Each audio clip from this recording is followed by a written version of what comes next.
Ladies and gentlemen, good day and welcome to Marico Ltd's Q1 FY23 earnings conference call. We have with us from the senior management of Marico, represented by Mr. Saugata Gupta, MD and CEO, and Mr. Pawan Agrawal, CFO. As a reminder, all participant lines will be in the listen-only mode, and there will be an opportunity for you to ask questions after the presentation concludes. Should you need assistance during the conference call, please signal an operator by pressing star then 0 on your touchtone phone. Please note that this conference is being recorded. Before we get started, I would like to remind you that the Q&A session is only for institutional investors and analysts, and therefore, if there is anybody else who is not an institutional investor or analyst but would like to ask questions, please directly reach out to Marico's investor relations team. I would now like to hand the conference over to Mr. Saugata Gupta. Thank you, and over to you, sir. Yeah, hi. Good afternoon to all those of you who have joined the call. FY23 has started on a soft note for the FMCG sector in India, which continued to face some macro headwinds. Retail inflation has stayed above RBI's target limit for 6 consecutive months now, thereby straining consumer wallets. With companies passing on the impact of rising input costs and currency depreciation, consumers were seen downgrading and downtrading across various FMCG categories. In this challenging context, domestic volumes in Q1 were certainly well below our expectations. The performance is particularly dragged by Saffola oil, which posted a volume decline in the 20s given the high in-home consumption in the base and severe downtrading headwinds in the category because of the absolute pricing of around 230 a litre. Ex-Saffola oil, domestic volumes were up marginally. One should appreciate that this quarter's performance of various companies should also be looked in view of the portfolio and the inflation faced in the raw material basket. For example, we had a high base because 30% of our portfolio is in-home consumption, which is Saffola and Saffola Foods, and only 5% is out-of-home and discretionary, mainly male grooming and serums. So, therefore, we are disadvantaged this quarter. While the optical 3-year volume CAGR does not measure up to expectations either, we must acknowledge the material impact of SKU normalization between Q4 and Q1 since the onset of pandemic. We had earlier mentioned this in the calls of FY21 and FY22 Q1, that Q1 FY20, which is the base year, accounted for 30% plus of the FY20 annual revenue, and compared to a 26 to 27%, which normally happens in Q1.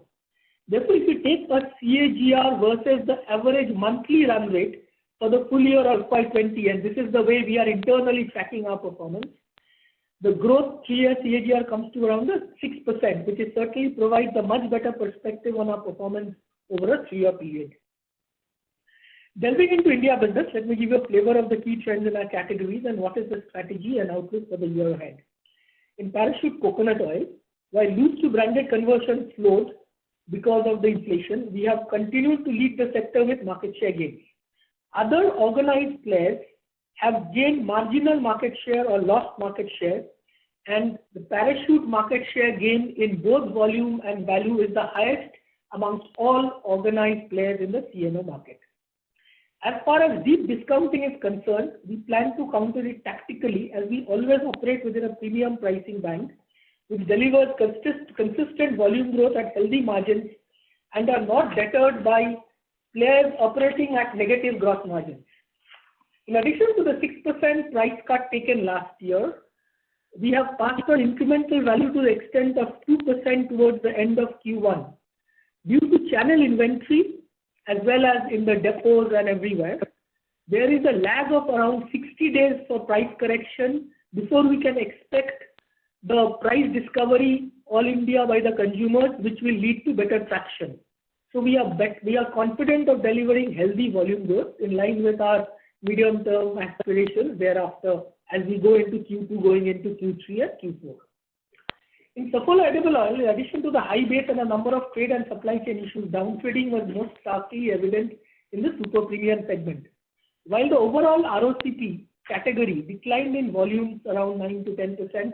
There's a sharp skew within the sub-segment, and the base oil, which is the mass segment, actually grew in the 30s, and the premium and the super premium oil declined in high double digits.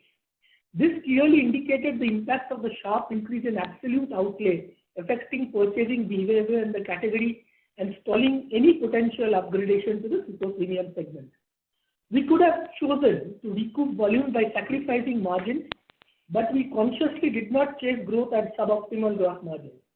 We will go for volumes once market conditions are less volatile and price stability is restored. That being said, in the near term, we expect volume trends to improve from Q2 and aim to deliver growth in H2 as the base normalizes. Food had a slow quarter due to sharp base effect, given that our portfolio is highly skewed to in-home health and immunity categories as opposed to discretionary out-of-home categories. We expect growth to pick up gradually from Q2 and will continue to log share gains in oats and soya. While the honey category has moderated visibly, we expect to grow as the base normalizes. In light of certain, we like to clarify that we have largely held our market shares in honey across channels, which stands at 22 to 23% in e-com and close to double-digit in MT and a mid-single digit in GT. The overall share loss versus the last 2 quarters has been only 1%. We continue to maintain the superior proposition on the back of NMR tested purity. Just like pure coconut oil freezes during the winter, research proves that raw pure honey that undergoes crystallization in winter. And therefore, we have started to run campaigns to educate the consumers that pure honey crystallizes. Further, we are excited about the medium-term prospects of 2 Elements, which has tremendous runway for growth as a clean label brand in the rapidly growing breakfast and snacking categories. We continue to hold our INR 850 to 1,000 crore revenue aspiration in food over the next couple of years. In value-added hair oils, we have delivered 5% pricing-led growth while the volume was flat. We'll continue to take calibrated price actions to pack size reductions as well as MRPs increasing going forward as well. So just to again reinforce the fact that we have actually taken a 5% price increase in the last quarter and we intend to take more. We have not let up on our upward market share and we strongly believe that category growth potential in line with the overall HPC demand. If you look at segments within the VAHO category based on RPI, we are witnessing improving trends in the mid-tier of the category as there is downgrading from premium. We are also focused on expanding our presence in the premium and super premium segment, which is mainly represented by D2C players. While there is heightened competitive intensity at the bottom of the pyramid, we are defending on the leadership position, but not focusing on growing that segment disproportionately at the cost of margin. As we hope for a marked revival in consumption sentiment H2, we'll maintain our focus on premiumizing the mix through innovation to drive double-digit value growth in the rest of the year. Just like CNO, our gains in VAHO was the highest compared to other organized players.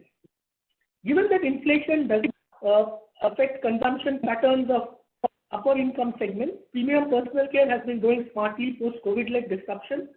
Serums are growing ahead of pre-COVID levels and male grooming is steadily getting there. Beardo and Just Herbs are also meeting internal targets.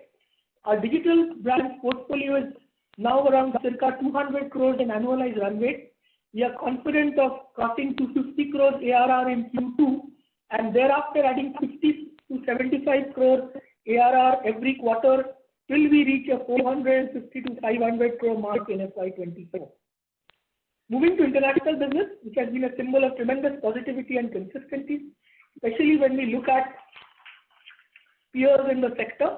Having delivered double constant currency growth for the 6th quarter in a row, we continue to channelize all our energies towards strengthening the underlying fundamentals of each of the businesses.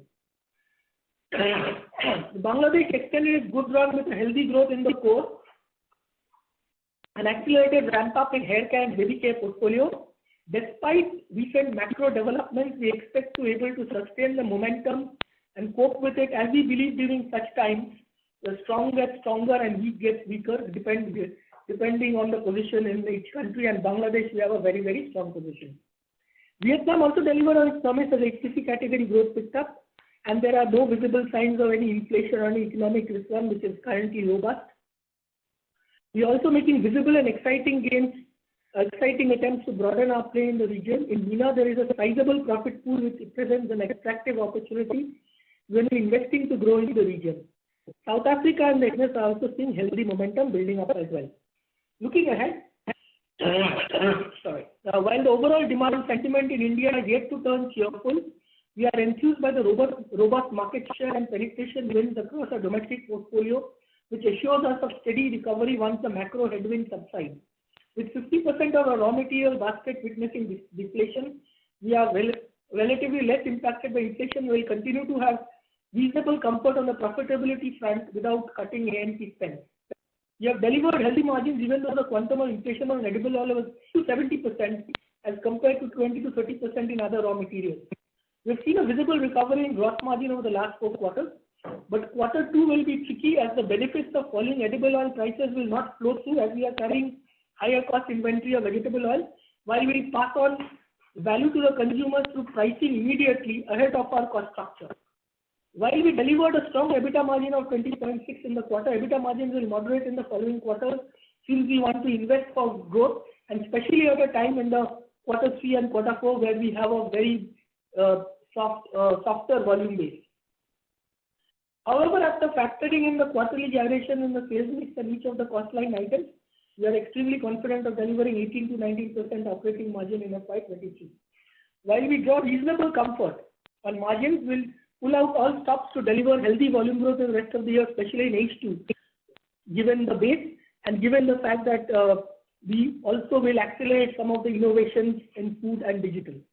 We'll continue to build fundamentally sound franchises in the domestic and international markets, even in the face of transient external headwinds, and push the 4 strategic levers of diversification, distribution, digital, and diversity, which we believe will keep us on the path of sustainable double-digit revenue growth and profit growth over the medium term. We also continue to make visible progress in our ESG program. Creating shared value for all remains an ingrained purpose for our business and will allow us to drive superior long-term performance. We are committed to achieving net zero emissions in our domestic operations by 2030 and global operations by 2040. We have recently released our focus areas and goals for the next decade of action, which are detailed in the FY22 report. With that, I now close my comments. Thank you for your patient listening and happy to. Thank you. Thank you very much. We will now begin the question and answer session. Anyone who wishes to ask a question may press star and 1 on their touchtone telephone. If you wish to remove yourself from the question queue, you may press star and 2. Participants are requested to use handsets while asking a question. Ladies and gentlemen, we'll wait for a moment while the question queue assembles. Participants, you may press star and 1 to ask a question.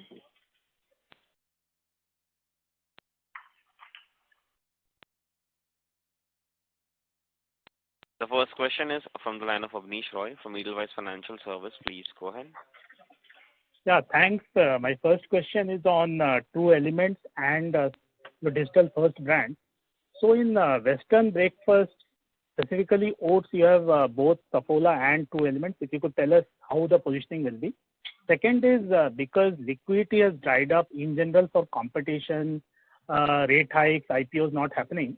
Will it be fair to say that for your digital first brands, Beardo, Just Herbs, etc., the competitive intensity now will be much lower, so you will be much more confident of your 3-year, 5-year ambition plans here? Okay, first let me talk about True Elements. I think, yes, there is slight overlap, but if that their entire portfolio, we are going to focus on 2 different price points. So if we are selling plain oats and masala oats, they will be focusing on steel cut oats and rolled oats, which is a premium variety of oats and a higher RPI. However, going forward, there is a huge journey to be had for True Elements, and we have carved out the spaces in which True Elements will operate and Saffola Foods will operate. And obviously, as we scale up over here, I mean, currently it is in slightly premium niche things that we will obviously try to expand the offering as far as True Elements is concerned. Regarding our second question, you're absolutely right. What has happened in the last 18 months was, especially in the last 12 to 18 months in post-COVID era, when COVID started, with all the money, the CACs and the A classes or the ASPs that were pumped into the digital business were actually unsustainable.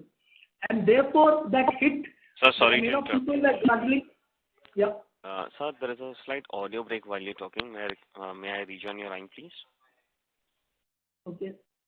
Participants, please stay connected while we rejoin the management line back to the call.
Ladies and gentlemen, thank you for your patience. We have the line for the management reconnected.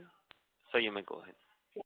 Yeah, sorry, I think I was responding to the CAC question on cost. Yes, absolutely right, Abnish, that last year, there was a lot of cash burn happening, and therefore the customer acquisition cost and the A costs in the digital world had shot up. Having said that, the money will now chase only quality brands or the quality businesses. Obviously, there will be a huge amount, and I think the cash burn which was witnessed in the last 12 months will certainly slow down. For a strategic acquisition and a brand which is supported by a strategic like Marico, you are absolutely right, it's a source of competitive advantage.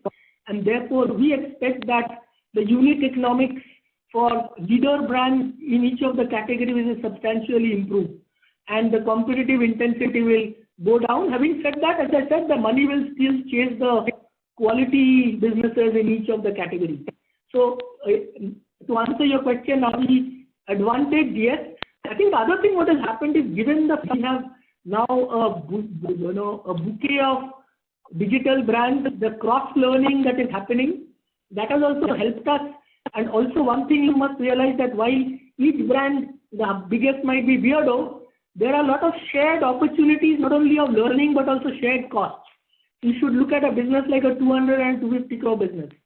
So that also has an impact, positive impact in managing costs. So yes, so the fact that we have 50 crores every quarter to the annualized run rate is something we are far more confident of today, and able to do it in a correct way and not by blowing money. Sure, thanks, Saugata. That was quite helpful. My last question is on slide 7. So 96% market share gain, 93% portfolio penetration gains. Are you referring to Nielsen in both the cases? And is the penetration number product is subset of the 96%? And it's a commendable achievement. What you have not gained, for example, will it be largely Sequit? Yeah, so market shares, yes, it is Sequit and in serums in market share, and in penetration, one particular brand of WAHO. So it's not a subset. It's 100% one brand which contributes to 7% kind of a thing. 6-7% we haven't gained share. We haven't gained penetration. And both are Nielsen number only, right? Gold panel and one is a retail audit. Sure. That's all from my side. Thanks a lot. Thank you. The next question is from the line of Percy Panthaki from IIFL. Please go ahead. Hi, sir. First question is on the foods portfolio. While your 3-year CAGR is quite healthy, the YOY growth of single digit is rather surprising, especially given that the business is rather small in nature. Larger companies like Nestle have grown 15% YOY. So can you just give some kind of flavor as to why this is happening and how quickly this can turn around going back to that 25-30% YOY growth that we would need to clock for us to achieve our targets? First, I think alluded to see our foods portfolio. Our portfolio is completely skewed towards in-home and health and immunity. So therefore, we obviously had a significant advantage when you had the Q1 last year, which was the Delta peak where people stayed at home and significant consumption. So that is the, if you look at, I don't want to get into specific companies. All other food companies have a HoReCa sale, institutional sale, they have an out-of-home sale. So therefore, in our case, the out-of-home sale is zero. So therefore, if you have an out-of-home or a HoReCa and other sale, it balances, this one balances out. In our case, it was both extremely skewed 100% towards health and immunity. So if you look at the run rate, I don't think there is anything much to be concerned about. And therefore, if you will see, it will start picking up in Q2. And in Q3 and Q4, we have an aggressive innovation plan. And therefore, we should be, over the next 2 years, as I said, we are extremely confident of hitting that 850 to 1,000 crore mark. So you will see the improvement gradually happening as we go to Q2, Q3 and Q4. And in Q3 and Q4, we have another round of aggressive innovation program ahead. Right. And related question to this, in honey, you said there's 100 basis points market share loss. So this is on what base? I mean, your overall honey market share would be what, 5-6%? So on that, 100 basis points is a very big number, right? Higher. No, slightly higher. So just to give you a perspective, we have a 20% plus in e-com and double digit in modern trade and a mid to high single digit in GT.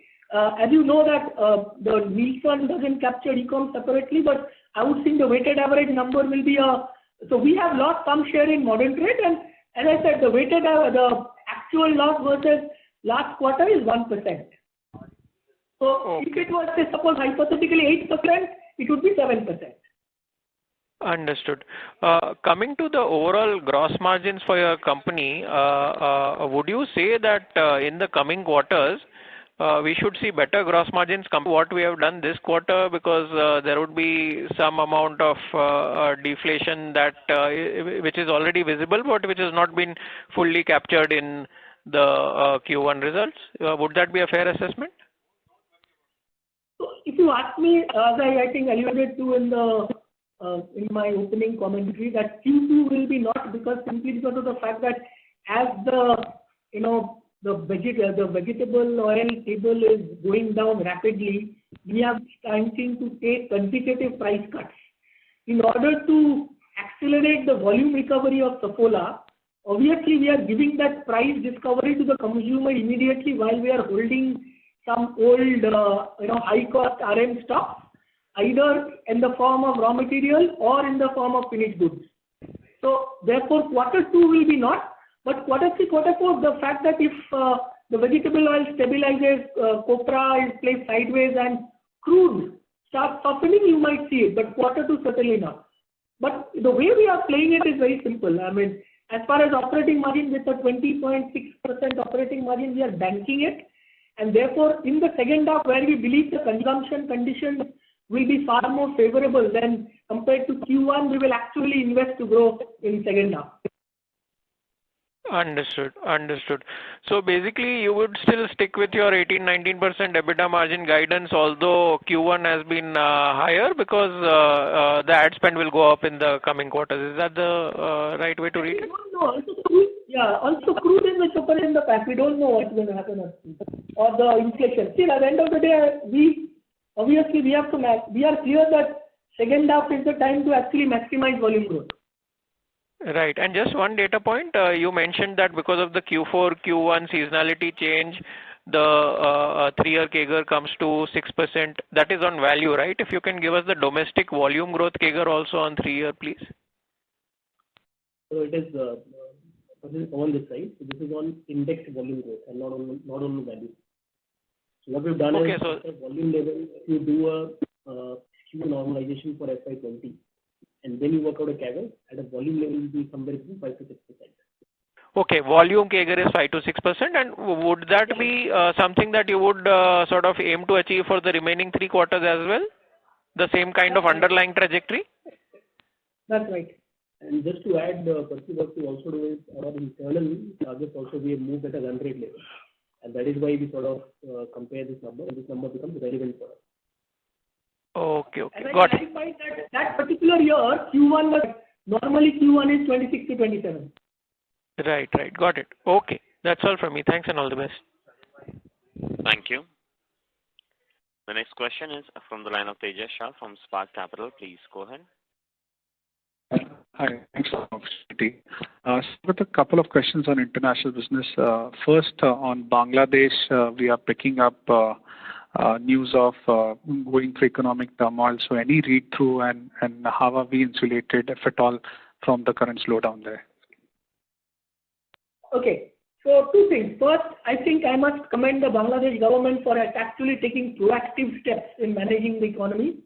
Yes, there is a slight issue on inflation, there is a slight issue on depreciation, but given the fact that they have taken proactive steps, I think things will be very much in control.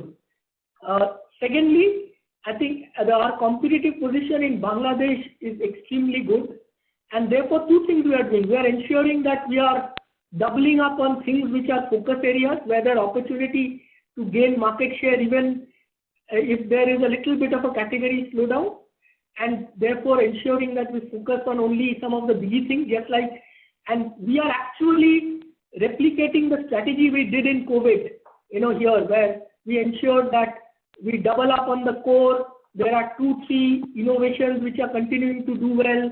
How do we focus on agility and drive costs to actually ensure that we don't pass on this inflation to the consumer, but manage this and be much more strong competitively. So what I would say that we continue to be reasonably confident of delivering double-digit growth in Bangladesh, irrespective of the situation. And let me tell you, we are also confident that given the proactive steps the Bangladesh government is taking, they will be extremely resilient in coping up with this situation. Sure. And any pricing action, aggressive one, which we'll have to take in Bangladesh to protect margins and pass on the inflation? We are taking some pricing action, but as I said, we are okay with it. Having said that, yes, because of the depreciation, there will be some translation losses when we aggregate the P&L and the balance sheet here. That we have to, absorb it. Sure. And second part of our international strategy, which you had highlighted in earlier calls, was to replicate Bangladesh success in Vietnam. So any update on that? I think 2 things we have done. As I said, we continue to.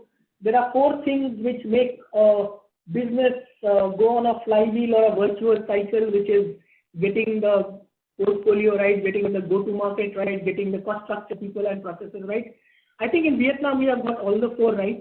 It's going on the right tandem. We are also gone into female grooming. We are just stepping into female grooming and expanding the total addressable market there.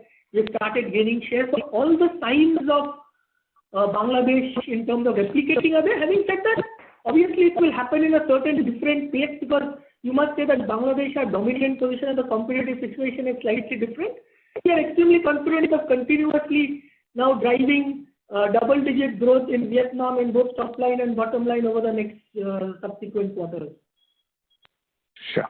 And then last one, if I may squeeze in on WAHO, despite the popular expectation of opening up and people stepping out and mobility going back to normal, WAHO as a category has not responded well.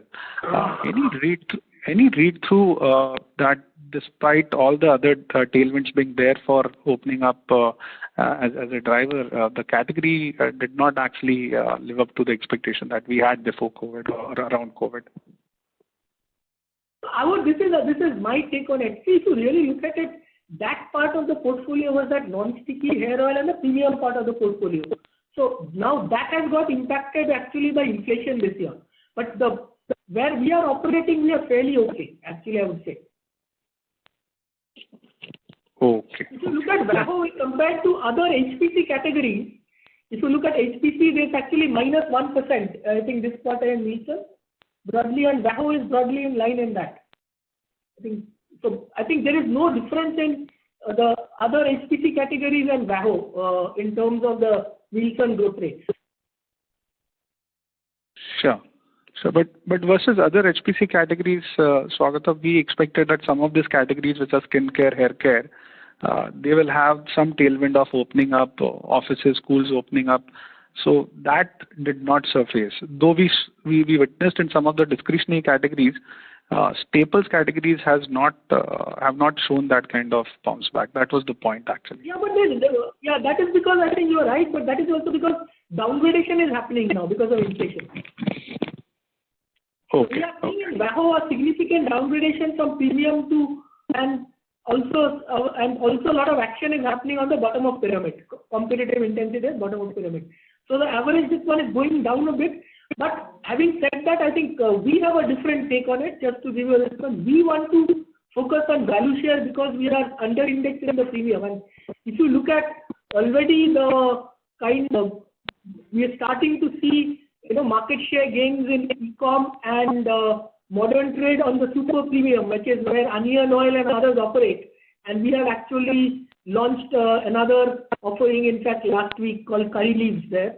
I think we believe, and Jata, all the three, we believe there is opportunity there, and that market is, I think, insulated from all the inflation. Now that market is not picked up by Nielsen, by the way. Okay. And these two markets will be what percentage of premium hair oil? GT and MT and online? And the super premium, significant yes. amount. Mostly, yeah. See, again, I'm talking of beyond almond and other categories. This is price index of 2, 3 and all, which is all onion oils and rate. So they are significantly mostly modern trade, e-com and some beauty outlets. That's it. Okay. Thanks, Swagata. That's all from my side and all the best. Thank you. Participants, you may press star and 1 to ask a question. The next question is from the line of Jay Kumar Doshi from Kotak Securities. Please go ahead. Yeah, hi. Thanks for the opportunity. I want to understand, 200 crore of digital first brands in the BPC side, and you indicated 250 next quarter and 50 to 75 incremental on a sequential basis thereafter, which means you are expecting that to be 400 crore plus next year this time for 1Q. So which brand in particular gives you confidence? At this point of time, if I understand correctly, it's primarily Beardo and maybe Just Herbs and Pure Sense and Coco Soul. So is there any addition there, or if you can sort of... So we will continue to look at organic and inorganic opportunities. But you are right, at this point in time, it is led by Beardo. I just heard as a number 2. Right. And this guidance of... Yet to scale up. Yeah. Guidance of doubling, roughly doubling by 1Q FY24, it is also largely dependent on Beardo doing exceptional. No. Everybody, it has to, as I said, it has to be, I think all the brands have to fire and go at a certain accelerated trajectory. And as I said that we will continue to look at inorganic opportunities in this space. Understood. That's helpful. Second is, could you give us some color on how what has been the response to your launch in onion hair oil category? As a market leader, Parachute is able to capitalize or gain market share from some of these D2C brands. Yeah, so I think it is going as per our action standards, and the other thing is it has also perhaps forced the market leader to take a 40% price cut. Understood. That's it from my side. Thank you so much. Thank you. The next question is from the line of Kunal Vora from BNP Paribas. Please go ahead. Yeah, thanks for the opportunity. In Saffola, how large would the hit be because of the high cost inventory in second quarter? And typically, how many weeks or months inventory do you carry? And will all the high cost inventory be used up in second quarter? Okay, let me just explain to you this.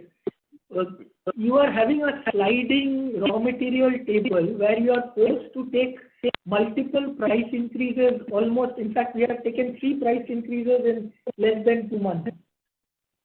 Price drop. My apologies, price drop. As a result, what happens is that you have to take a price drop in line with the market conditions, because that is how you can. And this time we have chosen that to get the volumes back. So as long as this settles, obviously any time there will be an inventory. I don't want to get into weeks. Couple of weeks you will have inventory of RM. You will have a couple of weeks, although it's much more thinner than other brands. But and what happens usually in modern trade and e-commerce, you immediately discount it to give the priority to drive offtake. So as a result, what happens is that even with high cost FG or high cost RM, you deliver you give the consumer that price discovery. So that's the reason I said that rapidly volatile decline with these multiple response, it takes time for the margin to settle down, and this time we are ensuring that we get the volume recovery at an accelerated level quickly. Sure.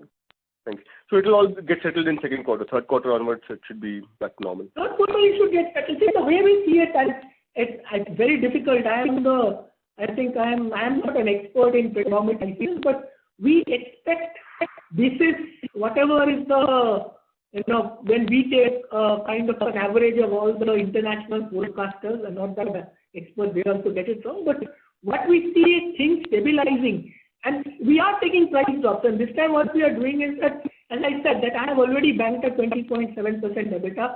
During a headwind time, we chose not to do suboptimal margins and play. This is a good time to get the right pricing and start the volume acceleration, which we believe should happen in the second half. And Q2 is a time to get the price settled and the entire structure settled, and also get rid of all the high price stocks in the market.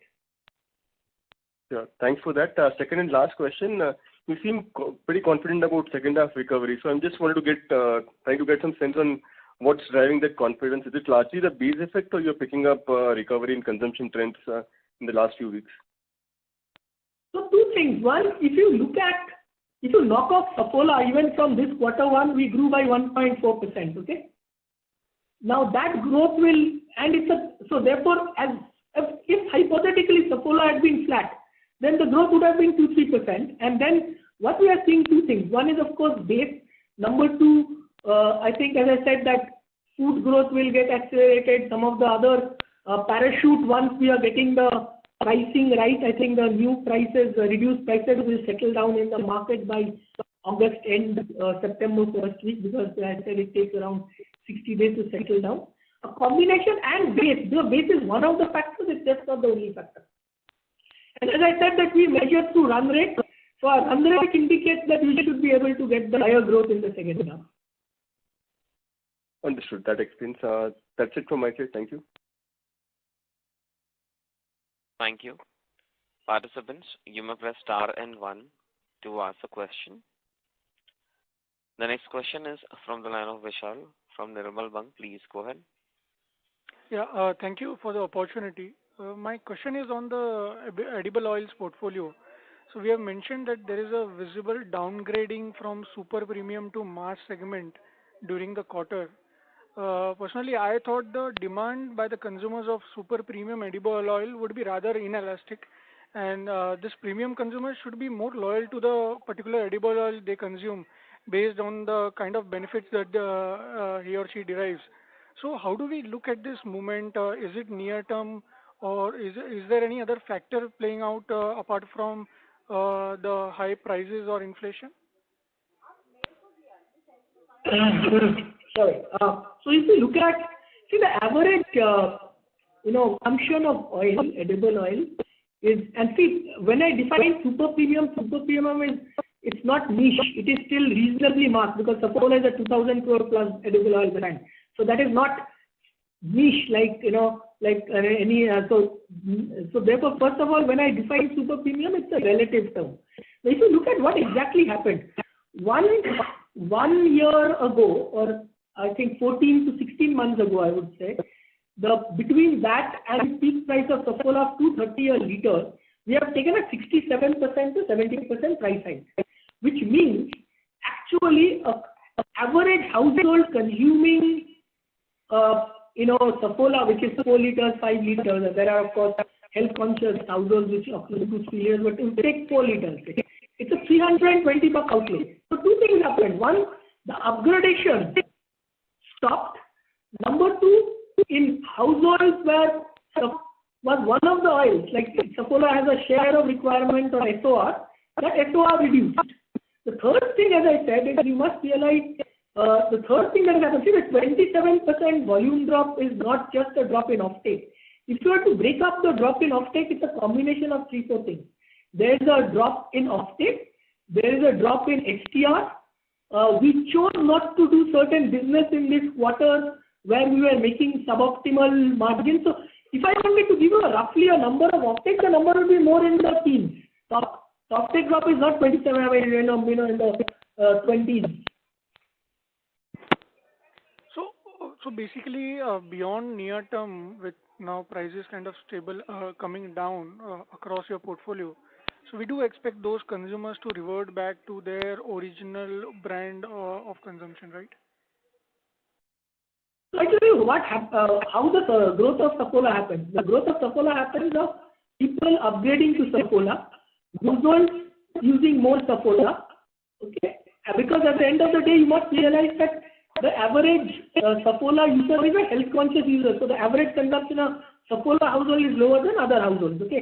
Now what has completely stopped was that upgradation to Saffola, and what I think got accelerated is both SOR and people downgrading for Saffola. Now, if you look at historically the price rise of Saffola over the last 18 months, it rose from 139 rupees a liter to 230.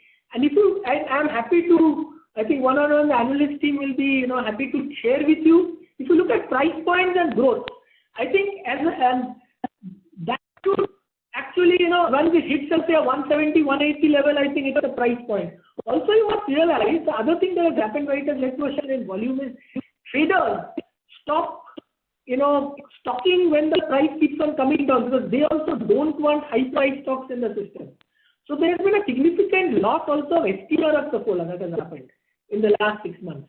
Ever since the first time in past 3 months, where there was this accelerated decline in the raw material prices happening, and people have been dropping prices. So that's why I said that don't see as a mid-20 decline as everything is an offtake driven thing. And I hope one of the things stabilizes sometime towards Q3, we'll be able to recover some of the STRs also. Understood. Thank you, sir, and best of luck for the future. Thank you. Participants, you may press star and 1 to ask a question. The next question is from the line of Trilok from Diamond Asia. Please go ahead. Yeah, hi, good afternoon, sir. Thanks for the opportunity.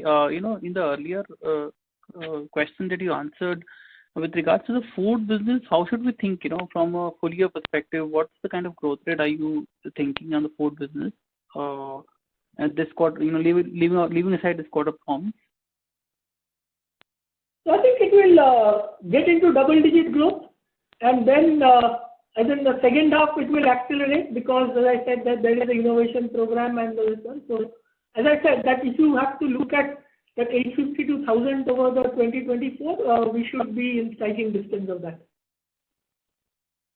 Sure, understood. But just from when you say the new innovation will drive from H2, are those kind of extension in the categories that you already have, or you completely new categories that you intend to enter, which will probably drive growth further? It could be a combination of both. And also, as you know, that we have launched things like peanut butter, mayo, and all, which we have currently having a limited launch. That will scale up. The other driving growth will be that we are now started a food GTM, which we started in 2-3 cities. We are now extending it to more than 10 cities. A specialized food GTM to drive the food business. Sure. Okay. Thank you very much, sir. I'll come back in case I have other questions. Thank you. Participants, you may press star and 1 to ask a question. The next question is from the line of Ajay Thakur from Anand Rathi Securities. Please go ahead. Hi. Thanks for taking my question. Just one thing I wanted to check on. We have come across that hair oil market actually is kind of declining. And we are seeing a lot of intensity in terms of the competition going up with, major players actually embarking on cross-selling within the sub-segment. So if I were to look at it, Bajaj is expanding its portfolio. Bajaj Consumer Care is expanding its portfolio into from the almond oil to more like the coconut oil and other segments. Similarly, Dabur is also talking of expanding from amla to maybe the other sub-segments.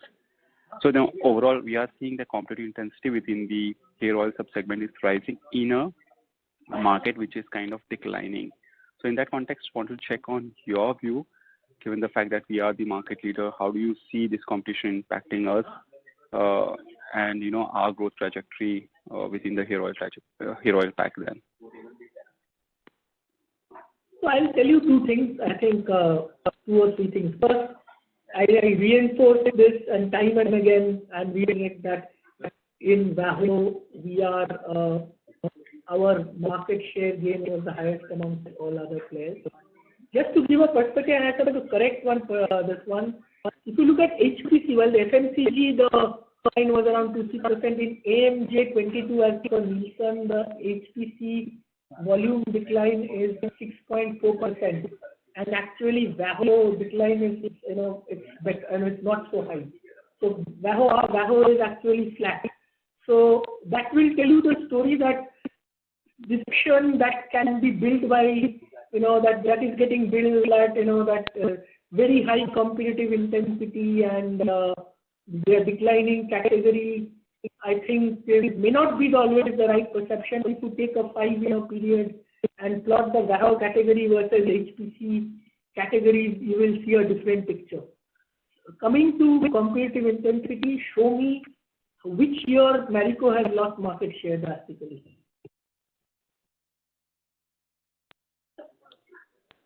I take your point on that front. But so what happens, I'll tell you why. Because sometimes what happens is maybe some players who operating at the bottom of pyramid may take market share from small players. That's fine.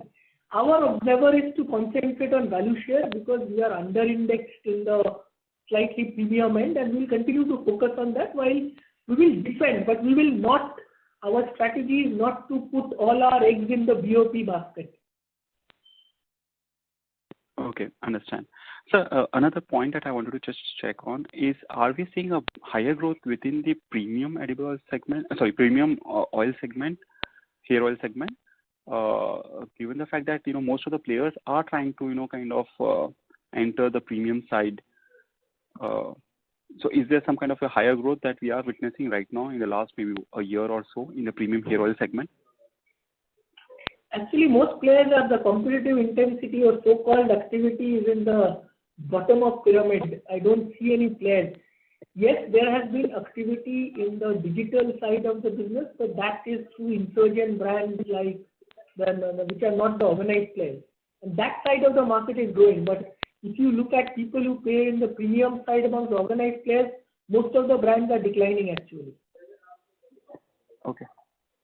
Quite helpful. Thanks, sir. Thank you. Participants, you may press star and one to ask a question.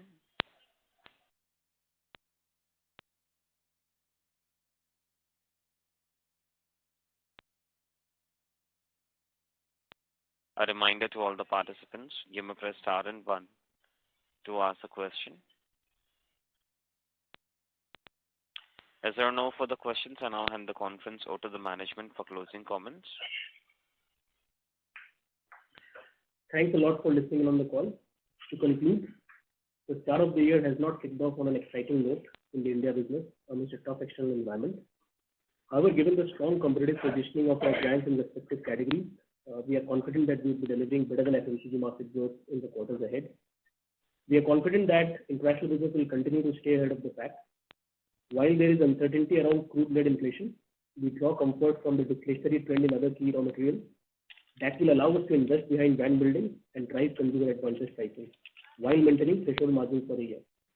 If you have any further queries, please feel free to reach out to our IR team and they will be happy to address the same. That is it from our side. Please stay safe and take care. Thank you very much. On behalf of Marico Ltd, that concludes this conference. Thank you for joining us. You may now disconnect your lines. Thank you.